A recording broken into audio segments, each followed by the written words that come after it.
Un jeune homme au regard fier, vêtu modestement mais l'épée au côté, arrive devant une auberge de province, le cœur brûlant d'ambition, et se retrouve aussitôt mêlé à une querelle absurde qui va le poursuivre jusqu'à Paris.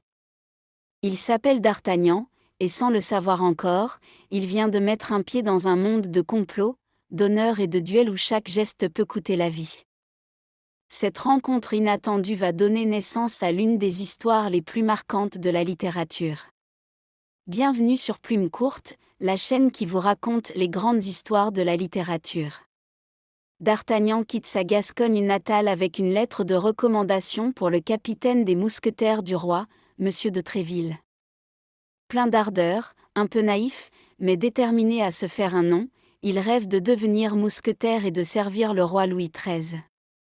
Mais avant même d'arriver à Paris, il est provoqué, insulté, et surtout humilié par un homme mystérieux accompagné d'une femme au regard froid et calculateur.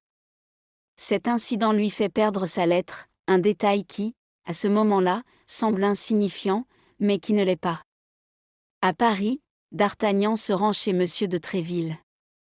Il ne peut prouver sa valeur, mais son énergie impressionne. Pourtant, avant même d'avoir obtenu une place parmi les mousquetaires, il va commettre une série d'imprudences qui vont le conduire à provoquer en duel 3 hommes différents, le même jour, à quelques minutes d'intervalle.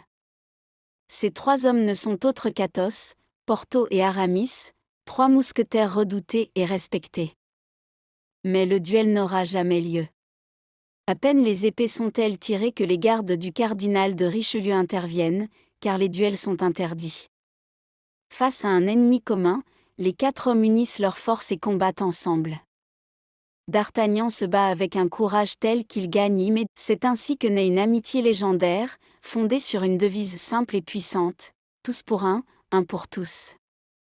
Très vite, D'Artagnan est entraîné dans les affaires politiques du royaume.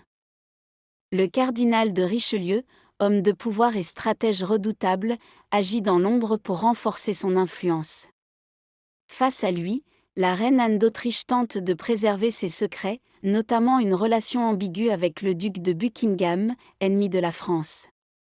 La reine a offert à Buckingham des ferrets de diamants, un bijou précieux que le roi lui a donné. Mais Richelieu, informé de cette liaison, cherche à la compromettre. Il convainc le roi d'organiser un bal où la reine devra porter ses ferrets. Problème, ils sont en Angleterre. D'Artagnan est chargé d'une mission périlleuse, se rendre à Londres pour récupérer les ferrets avant que la supercherie ne soit découverte. Accompagné de ses amis, il traverse la France, poursuivi par les hommes du cardinal. Un à un, ses compagnons sont arrêtés ou ralentis, mais D'Artagnan continue seul. Arrivé en Angleterre, il rencontre Buckingham, qui comprend immédiatement le danger. Mais 2 ferrets ont été volés par Milady de Winter, une espionne redoutable au service du cardinal. Buckingham fait fabriquer des copies, et D'Artagnan repart à toute vitesse. Il arrive juste à temps.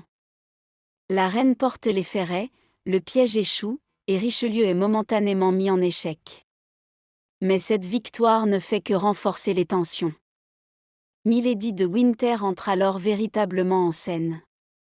Belle, intelligente, manipulatrice, elle est capable de tout pour parvenir à ses fins. Elle séduit, trahit, ment, et tue sans scrupule. D'Artagnan lui-même tombe sous son charme, sans savoir qu'elle est une ennemie. Mais la vérité finit par éclater. D'Artagnan découvre que Milady est responsable de plusieurs crimes, et surtout qu'elle a tenté de faire assassiner Buckingham. Pire encore, Athos révèle un secret terrifiant, Milady est en réalité son ancienne épouse, une femme marquée d'une fleur de lys, signe infamant qui révèle un passé criminel. La guerre éclate entre la France et l'Angleterre. Les mousquetaires sont envoyés au siège de La Rochelle. Là-bas, au cœur du conflit, ils continuent leur mission, entre batailles, intrigues et stratégie. Pendant ce temps, Milady poursuit ses manœuvres. Elle parvient à faire emprisonner Constance Bonacieux, la femme que D'Artagnan aime. Constance est douce, courageuse, et fidèle à la reine. Elle devient une victime de plus dans le jeu dangereux de Milady. D'Artagnan tente de la retrouver, mais il est toujours devancé. Milady agit dans l'ombre, laissant derrière elle des morts et des mensonges. Elle empoisonne Constance, éliminant ainsi un témoin gênant et brisant le cœur de d'Artagnan. La mort de Constance marque un tournant. La vengeance devient inévitable. Athos, Porthos, Aramis et d'Artagnan décident de traquer Milady. Ils ne cherchent plus seulement à servir le roi, ils veulent rendre justice. Ils finissent par la capturer. Mais au lieu de la livrer aux autorités, ils organisent un procès secret. Chacun témoigne contre elle. Ses crimes sont nombreux, trahison, meurtre, manipulation. Le verdict est sans appel. Milady est exécutée par un bourreau, un homme qui, lui aussi, a souffert à cause d'elle. La justice est rendue, mais elle laisse un goût amer. Car même si Milady était un monstre, sa mort ne ramène pas les victimes. De retour à Paris, les mousquetaires reprennent leur place. D'Artagnan, désormais reconnu pour son courage et sa loyauté, est nommé lieutenant des mousquetaires. Athos reste fidèle à son honneur, Porthos à son goût du faste, et Aramis à ses ambitions religieuses. Le cardinal de Richelieu, impressionné par d'Artagnan, lui accorde même une certaine reconnaissance. Car dans ce monde de complot, seuls les hommes capables d'agir avec intelligence et courage peuvent survivre.